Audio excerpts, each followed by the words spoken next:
of moods of ecstatic love. And all the devotees were just amazed. Gadadhar Pandit had gone there secretly and hid himself in the back of the house. And Gadadhar was so overwhelmed with ecstatic energy that he fainted.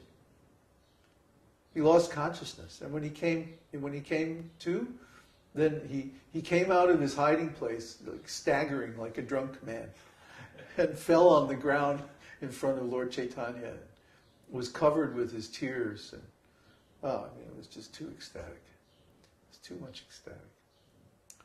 Nobody can understand how wonderful these pastimes are. If you read them, which I advise everybody to do, download the database and read the Caitanya-bhāgavata and Caitanya Charitamrita, then you'll understand why we say that the path of devotional service is the greatest blessing, the greatest benediction for human beings, and why everyone should follow this path and try to reach the perfection of pure devotional service, because pure devotional service is just the most wonderful thing in existence. It's better, it makes material enjoyment look like insignificant. Just like so impossibly trivial. And it makes the whole material ocean look like the water in the footprint of a calf. Have you ever seen the footprint of a calf? It's very small. Calf is a little delicate thing when it's first born.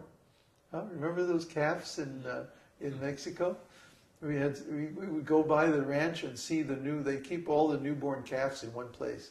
And they were so cute, like Bambi, really delicate and cute. Well, all young animals are cute.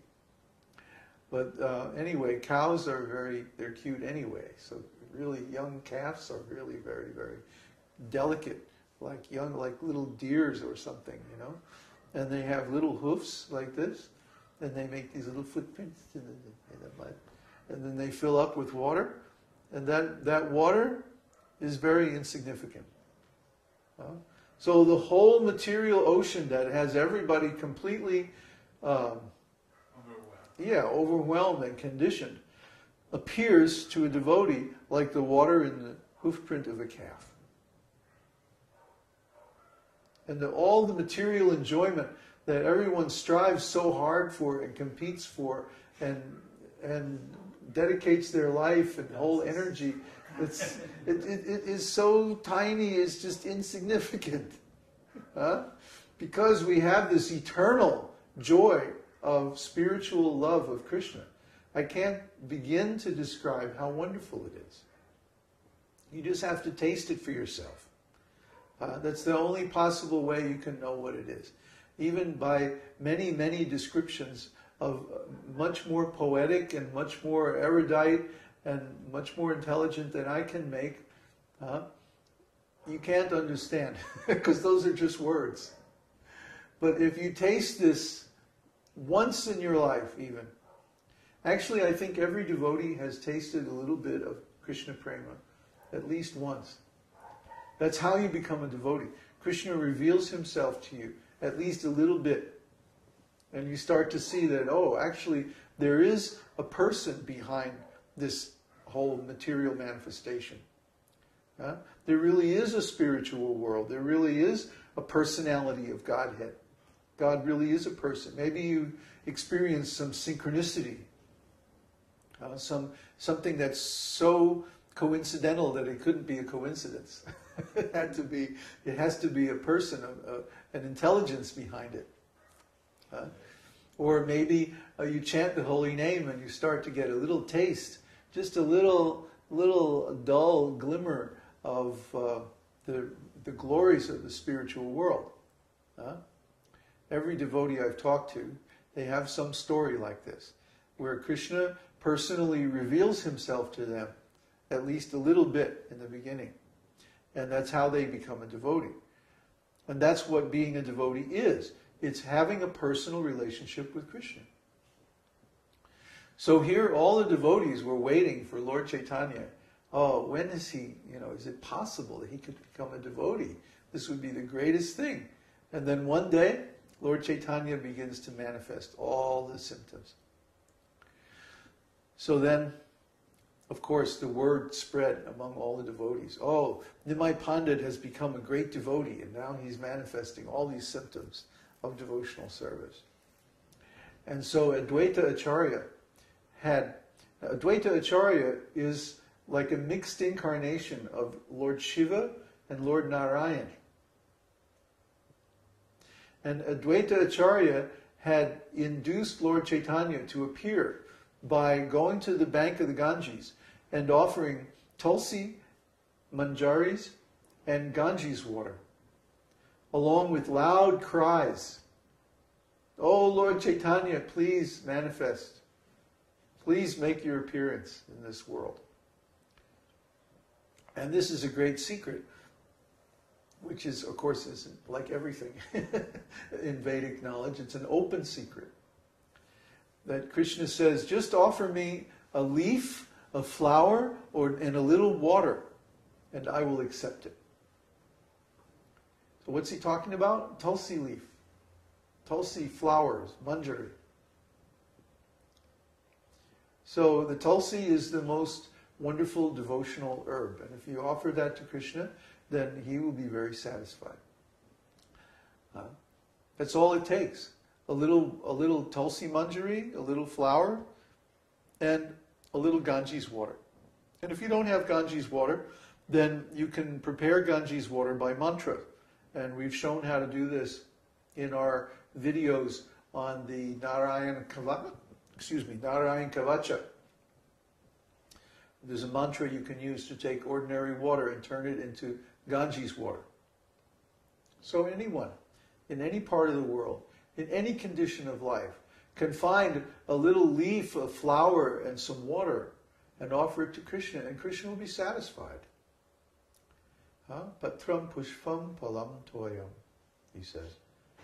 A leaf, a flower, some water, I accept it. So nobody can say that, oh, I don't have the equipment or I don't have the facility to perform devotional service. Anybody can perform devotional service. So Advaita Acharya was doing this service for several years, many years, on the bank of the Ganges, begging Lord Krishna to please appear. Please appear and preach to all these rascals, these materialistic rascals. Make them your devotees. That will save the whole world. So please come. So then when Advaita Acharya heard the description of Lord Caitanya's amazing devotional activities, he said, it's him. He was the first one to recognize that Lord Caitanya was actually Krishna himself. He was just waiting to hear that description of Lord Caitanya's amazing spiritual activities. Because nobody can be as great a devotee as the Supreme Lord himself. See? Sometimes the Lord is called Tri-yuga. 3 yugas means he appears in or incarnates in 3 yugas. He doesn't appear in Kali Yuga. Why? Because in Kali Yuga he doesn't appear as the Supreme. He appears as the devotee of the Supreme. In other words, he appears as his own devotee in order to show us how to be devotees. So the Lord appears as a devotee, and then he manifests all the symptoms of devotional service, but he does it as the Supreme Lord, who is like hundreds and thousands of times more powerful than any human being. So Lord Caitanya's devotional activities are like impossibly exalted and powerful. Nobody can match them. You can't even conceive of them. You just have to read about it in the scriptures, and you just sit there and be amazed. You'll sit there and your hair will be like sticking straight up. Wow. And so then Lord Advaita said, okay, I want to meet him now. Let's arrange the meeting. So they started to plan how to get Lord Caitanya to visit Advaita Acharya. But meanwhile, something else was happening. The atheists, the rascal impersonalists, phony brahmanas, they were very much upset with the devotees because the devotees were chanting day and night in Sankirtan. And they must have been chanting like really wild and loud and, real ecstatic chanting, because they were very much upset. They were saying, if these devotees keep chanting like this, though, it's going to ruin everything. They didn't understand that this is actually the Dharma for the Kali Yuga. They thought by chanting it means silent chanting. You sit there and you chant your mantra in your mind. And there's a place for that kind of chanting, but that's not the Yuga Dharma in Kali Yuga. It's Sankirtan. Sankirtan means chanting together. San means everybody. Kirtan means loud chanting